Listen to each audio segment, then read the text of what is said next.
Now that you have successfully completed parts 1 and 2 of your new employee orientation, part 3 will focus on maintaining healthy, safe, and risk-free work environments. Our risk management team consists of David Nolan, who is our senior risk manager, Decky Pritchard, who is a risk manager. We have a team of safety technicians, as well as park rangers who are available to you to meet your needs. Now, safety and health is of utmost importance to you as a BREC employee, as well as to BREC as an agency. So obviously that means that we have to understand what the rules are and what are the procedures that need to be in place in order for us to observe all the safety rules and be precautious. It is our goal to prevent incidents and accidents before they happen, as opposed to detecting it after the fact, and we may not be able to have as much control over the situation in that scenario. So if we are working in safe environments, then hopefully we can prevent accidents from happening in the first place, which then means that they could be avoided altogether. So have a safe attitude. Come into the workplace looking for things that may be out of place so that we can mitigate what those risks are before it's too late. If there are any required forms that have to be completed by you on your watch as a BREC employee, then we have to make sure that we are documenting every incident and every accident that happens, whether it happens to us or whether we have witnessed a situation. And it doesn't matter how minor the incident or accident we may think that it is. For minor incidents, at each location, there are first aid and safety items that are available. Now, if you need to contact the safety office just to make sure that you're authorized to do any type of proper medical procedures or give an individual some attention, do not hesitate to notify our risk management team. It's our belief as an agency that we are going to operate in ways that will prevent serious injuries and accidents from happening. Now, the only way that this can happen is if we play our roles as BREC employees. In order for us to play our roles, we have to be very well informed of what those expectations are and how to prevent. Remember, we are preventing the worst case scenario before it has the potential of happening. So keep these 3 safety guidelines at the forefront of our minds. If you have doubts, please ask your supervisor.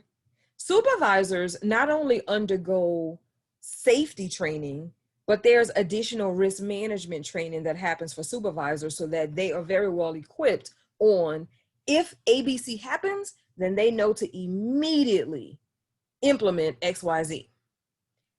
When you get to your work location, make sure that you report to the appropriate individual that you are physically there before you start work.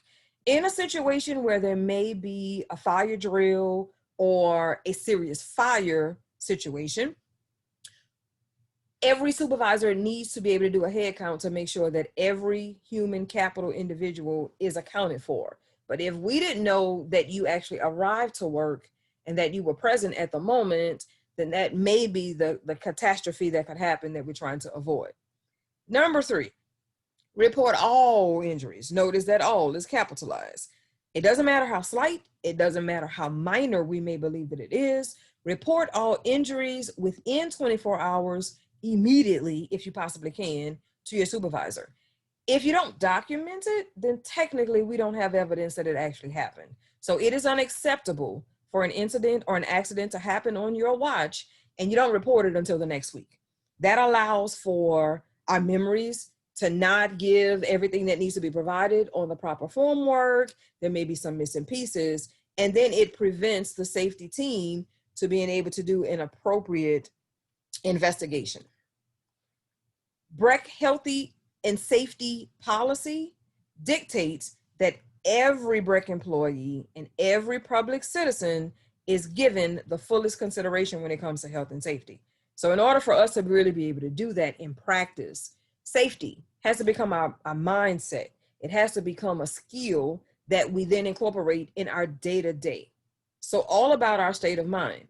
In order for it to become a habit, we have to do it over and over and over again until it becomes muscle memory. When it comes to operating motor vehicles in a safe manner. First off, if you are operating a vehicle on behalf of Breck Business, please do so very responsibly according to our rules and regulations, and even more importantly, obey the rules of the land when you are operating any vehicle. It's recommended that every Breck employee, whether or not you're operating a Breck vehicle or not, takes a defensive driving course. In NeoGov Learn, which you will have access to after this orientation, you will be able to participate in any online training that is available on demand in video formats. When we are able to enter into the classroom and COVID limitations have been restricted, we also offer instructor-led defensive driving courses. So make sure that you're paying attention to communications as those training opportunities become available. You're responsible for knowing what to do if you are involved in a vehicular accident, who to call, what to document, and how to maintain your safety and the safety of those that are around you. Now, if you are in an accident or an incident while you're on the clock, we must report all who, what, when, where, why, and how immediately. And remember, it does not matter how minor we may believe the incident or accident is. If we are asked to be helpful in investigations, then please assist. Provide what you know. Provide the scenarios in your recollection of the 5 W's and an H. Complete all appropriate forms that will be provided to you by our risk management team and or your supervisor. Understand medical procedures that may be necessary. All of this information is in the Safety Guidelines Handbook. Understand vehicular accident procedures. Who is your first point of contact to call? How do we maintain the safety until the first responders actually arrive? And understand any light duty requirements that may have something to do with the accident or incident that may be at hand. If you feel as a Breck employee that you are in imminent danger to your person, to yourself, or to any Breck's property, please do not hesitate to call 911 or to contact the appropriate Breck staff member to de-escalate situations.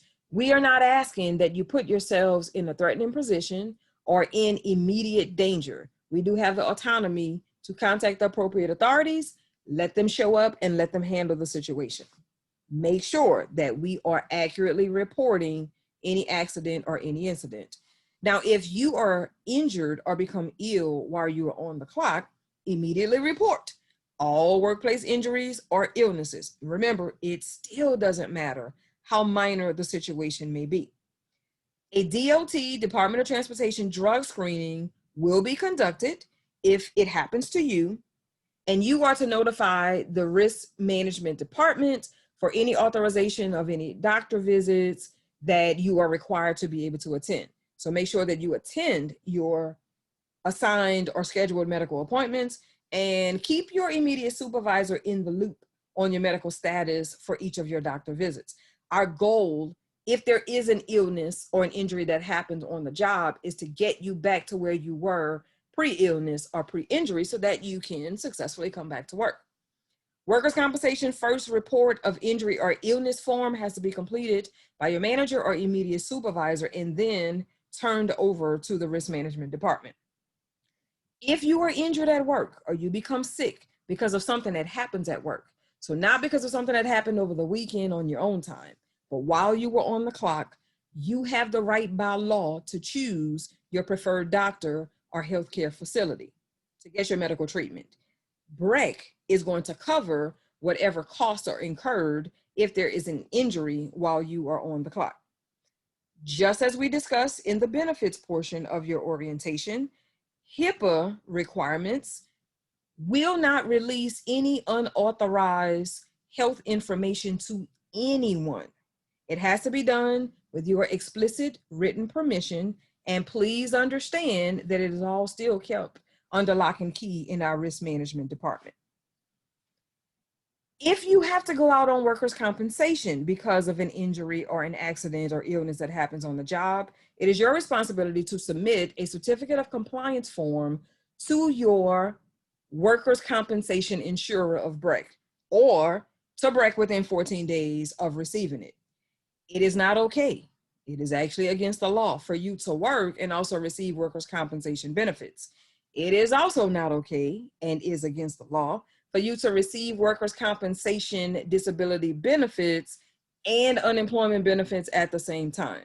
So make sure that you are distinguishing between the two and you are following the letter of the law. There have been incidences on the risk management side where individuals or groups of individuals have been banned from any or all BREC facilities. So we have a banning policy that is in place based on behavior of an individual or groups of individuals where they will not be allowed to either attend certain events, either to be on the premises in a certain amount of feet, or to have contact with individuals if they have broken our banning policy. So if that is a situation on site, your supervisors will alert you of who these individuals or groups of individuals may be, just so that you can be aware of who should be and who should not be on our premises. So in conclusion, remember I said before, it really doesn't matter what's in your job description or if safety is a part of your job title. We are all responsible for making sure that everyone complies with the rules and regulations that have been set by our commission when it comes to healthy, safe, and risk-free work environments. Supervisors will undergo additional training so that they can share more insight with their direct reports on reporting safety situations or what to do if XYZ happens. Please contact your risk management department. All of their information is a part of your orientation packet, as well as on the organizational directory that was in that packet. If you have any specific questions that are safety related, please feel free to contact David Noland, our senior risk manager. His email address is dnoland@brec.org. His extension is 1533. Or if there's a situation that you witness or that happens to you after hours on any of BREC's premises, please reach out to him on his cell phone. BREC technically doesn't close, quote unquote. So if there's some unsavory behavior that you may witness, please don't turn your head to it as if you didn't see it. Make sure to contact the appropriate authorities.